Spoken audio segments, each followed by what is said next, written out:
Hello and welcome to the 28th episode of This Week in Mappercraft's history. Last week was July 12th to the 18th, and we'll be covering the years of 2015, 2016, 2017, 2022, and 2025.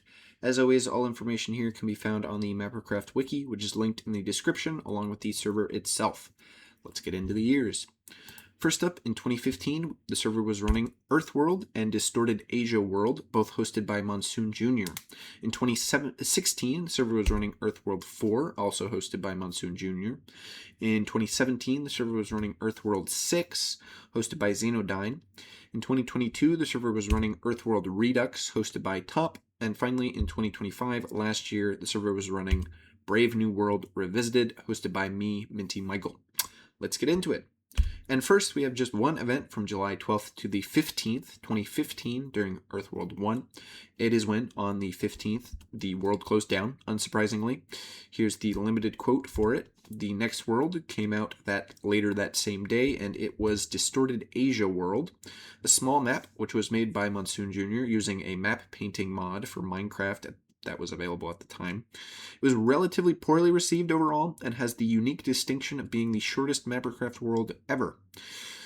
But for this week, we have 4 events from July 15th to the 18th to 2015. First, on the 15th, the world obviously opened shortly after Earthworld closed down. According to the quote, Monsoon also chose to allow cracked accounts to join the server, disabling the automatic protections that Mojang set up against them. This would have some severe ramifications later in the world. Also on the 15th, the nation of Shinshima was founded, being the largest and most successful nation of Distorted Asia World. According to the quote, they started with only 5 players, but quickly grew to 8 on the first day. The next day, the 16th, however, Shinshima was invaded by a barbarian horde, also known as a bunch of zombies. According to the quote, the zombies seemed to be native to central Japan and were dubbed the Hyogo Barbarians. Also on the 16th, the Holy Panacephalo Empire was formed. According to the quote, this nation included the players Pezminer and Iron Hand. But that marks the end for this week in 2015. Next up, we have 4 events from July 15th to July 17th, 2016, during Earthworld 4. First, on the 15th, France officially joined Starim.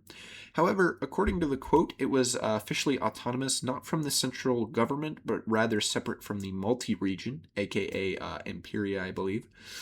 Also on the 15th, Starim and Eriga officially formed an alliance. According to the quote, it was officially declared in an attempt to make a long-lasting peace between the 2 warring European powers. Next, on the 16th, the Delaware dispute occurred when the player Mac for Life accidentally built a fort on the territory of La Rochelle. According to the quote, the territory was internationally recognized as being owned by La Rochelle, and thus Mac was forced to apologize, and FedEx later tore down the fort. And finally, for the really big event of Earthworld 4 this week, on the 17th of July 2016, Jay's War kicked off when the player Jay's last name declared a personal vendetta against FedEx. This eventually drew in both of the players' factions, Lepenia and Starim, respectively. There were some skirmishes before both sides declared a temporary white peace. According to the quote, the war was greatly expanded when Tomad, a high-ranking member of Eriga, became a mercenary on the side of Lepenia. This led to FedEx breaking Starim's alliance with Eriga and declaring war on them directly. La Rochelle got involved when an Erigan army accidentally or purposely raided them. Eventually, all sides agreed to end the war and allow rollbacks while a treaty was negotiated. And next up, we have just 3 events from July 17th and 18th, 2016, still during Earthworld 4. First, the aftermath of Jay's War led to the beginning of the Late Era and the end of the Post-Vengeful Era. This era would lead to the end of this iteration of Earthworld, and here's the limited quote for that. Also on the 17th, the Treaty of Tallinn was signed, officially ending Jay's War, also known as the Lepenian-Starim War. According to the quote, the stipulations included rollbacks for all involved cities, splitting the territory of Britain between Lepenia and Starim signing non-aggression pacts and alliances with both Lepenia and Eriga. All involved nations agreed to the treaty, including minor nations such as La Rochelle. And finally, for the last event in 2016, on the 18th, we have the second annexation of La Rochelle into the Aragon Union. According to the quote, the annexation includes certain concessions to the King of La Rochelle, mainly the ability to remain neutral in conflicts that Aragon had started. But that marks the end for Earthworld 4 this week. Next up, we have a handful of events from July 12th to the 15th, 2017 during Earthworld 6.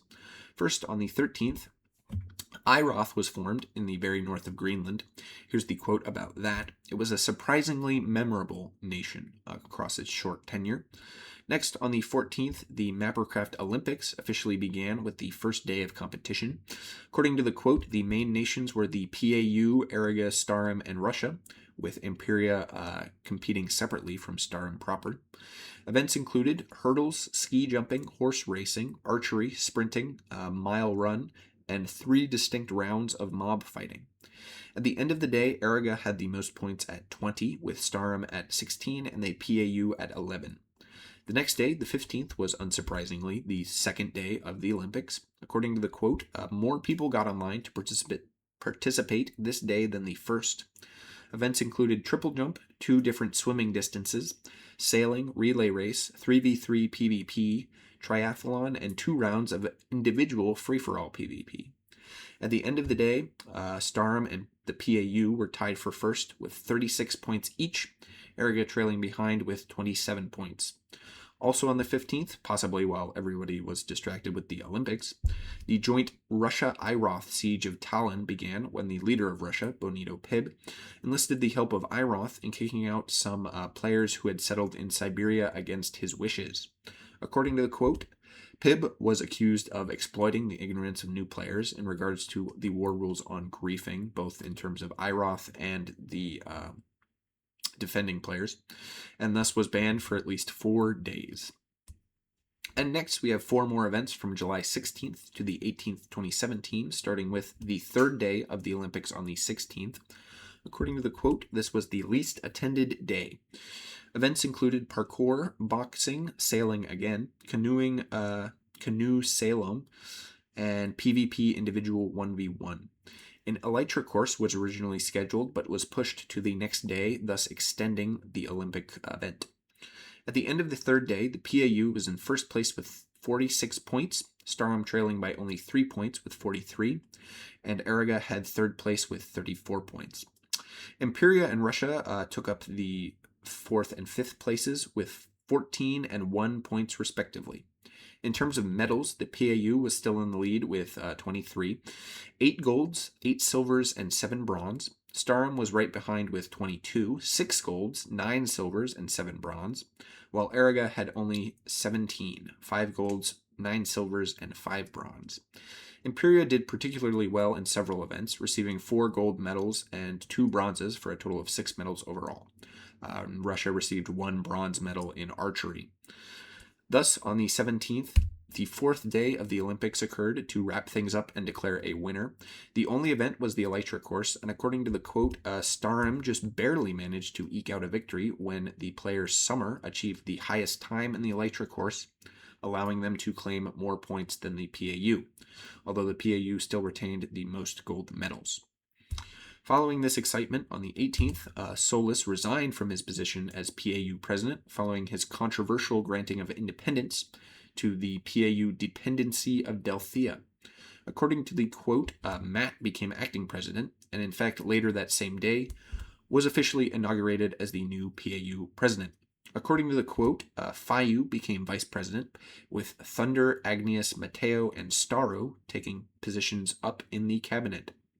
Matt was the first president from the Adanum party, as opposed to the ruling Enunctus party, and the first president from Lapenia. But that marks the end for this week in 2017. Next up, we have 4 events from July 12th to July 18th, 2022 during Earthworld Redux.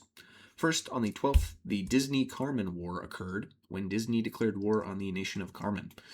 According to the quote, it only lasted about 10 minutes before peace was agreed upon, and therefore this war was never officially confirmed by staff. The next day, on the 13th, Disney's Civil War kicked off when the nations of Myriad and the Republic of Popeyes declared independence, led by Irish Child and Tomad respectively. According to the quote, the two breakaway states eventually declared independence and eventually rejoined Disney. Irish was forced into hard labor, while Thomond was rewarded for betraying Irish at a critical juncture during the brief conflict. Next, on the 16th, the Bogsu-Carolinian War kicked off when Bogsu decided to invade South Carolina to gain the strategic port of Charleston. According to the quote, the leader of South Carolina, Willinator, quickly capitulated and fled the area, forming the nation of Baja on the same day on the other side of the continent. Here's the quote officially linking the formation of this nation to the previously mentioned war.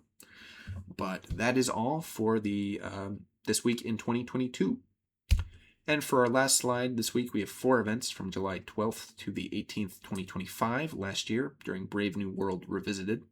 First, on the 14th, several Sarinkra bills were passed by the President and Earl. According to the quote, these included the Future Election Bill and the Future War Bill, reforming these essential capabilities in order to protect the settlement's stability into the future. Following this, on the 16th, the nation of Sarenmark was refounded by Sarinkra, which, according to the quote, drew major backlash from the international community, who generally saw the nation as an agitator in the Tovengari region. Also on the 16th, the Lumen Sol War took place when Fort Lumen declared war on the small nation of Solarosa. According to the quote, Solarosa quickly capitulated after 3 wardens were lured to their primary settlement and base. And finally, for the last event this week, the nation of 7 Rivers was released following their annexation by the Republic of Aloha. Here's the quote. As you may remember, Aloha had invaded the historic nation in a previous week, but eventually discovered that they had no use for the land and returned it to its owner, Pusillanimous. But that marks the end for last year, and that marks the end of the video. Thank you for watching. Remember to like, subscribe, and check out the server at the link in the description. We have a new world that just started last week. As always, if you have any additional information about any of these events, leave a comment down below or go ahead and add it to the Mappercraft wiki yourself. See you next week for July 19th to the 25th.